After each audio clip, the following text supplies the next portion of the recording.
কৃত্রিম বুদ্ধিমত্তা কি মানুষের জন্য খুব বেশি বিপজ্জনক? এমন উদ্বেগ তৈরি হয়েছে মূলত চ্যাটজিপিটি নামের একটি কৃত্রিম বুদ্ধিমত্তা বাজারে আসার পর। ভাষাভিত্তিক এই চ্যাটবট তার তথ্য ভাণ্ডার বিশ্লেষণ করে প্রায় সব প্রশ্নেরই জবাব দিতে পারে। চ্যাটজিপিটি রচনা লিখতে পারে, চাকরির বা ছুটির আবেদন, যে কোনো রিপোর্ট তৈরি করতে পারে, এমনকি গান ও কবিতাও লিখতে পারে এটি। কৃত্রিম বুদ্ধিমত্তার এমন ক্ষমতা দেখে সারা বিশ্বের প্রযুক্তি বিষয়ক নীতি নির্ধারক, বিনিয়োগকারী এবং নির্বাহীরা নড়েচড়ে বসেন।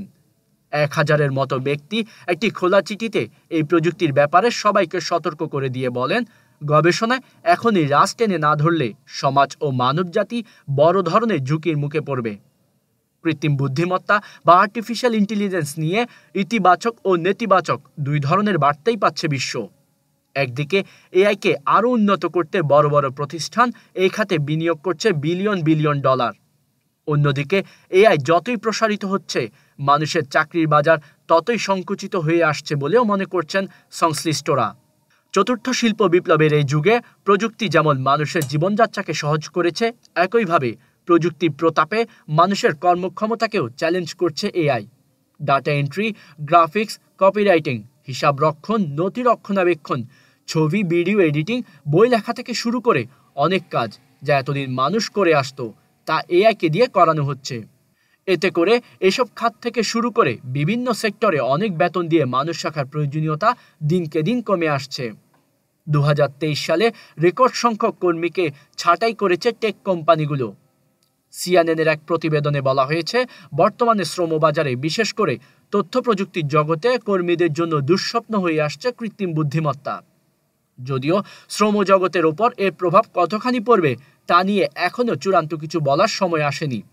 তবে বিশ্লেষকরা সতর্ক করে দিয়ে বলছেন, সামনের দিনগুলোতে কৃত্রিম বুদ্ধিমত্তার কারণে পুরো বিশ্ব ঝুঁকির মুখে।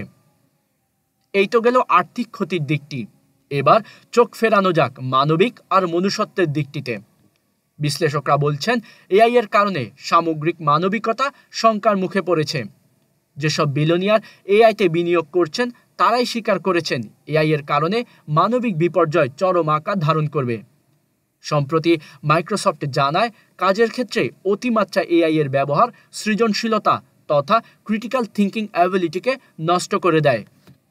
ধনকুবের এলন মাস্ক বলেছেন, পারমাণবিক বোমার থেকেও ভয়ঙ্কর এআই। মাস্ক নিজে এআই ডেভেলপমেন্টের বিরুদ্ধে কথা বললেও নিজের প্রতিষ্ঠান এক্সে এআই এর উন্নয়ন জারি রেখেছেন। সম্প্রতি মাস্ক অ্যালফাবেট থেকে ইঞ্জিনিয়ার ভাড়া করেছেন, যারা এক্সকে কৃত্রিম বুদ্ধিমত্তার উন্নয়ন নিয়ে কাজ করবেন বলে জানা গেছে। একের পর এক এআই এর ভার্সন যেভাবে বের হচ্ছে, এতে করে কদিন বাদে এআই মানুষের চেয়ে বুদ্ধিমান হয়ে যাবে। দেখা যাবে মানুষ নিজেদের সুবিধার জন্য এমন একটি কৃত্রিম প্রাণী তৈরি করে ফেলেছে যারা উল্টো নিজেদের সুবিধা আদায়ে মানুষকেই কাজে লাগাবে।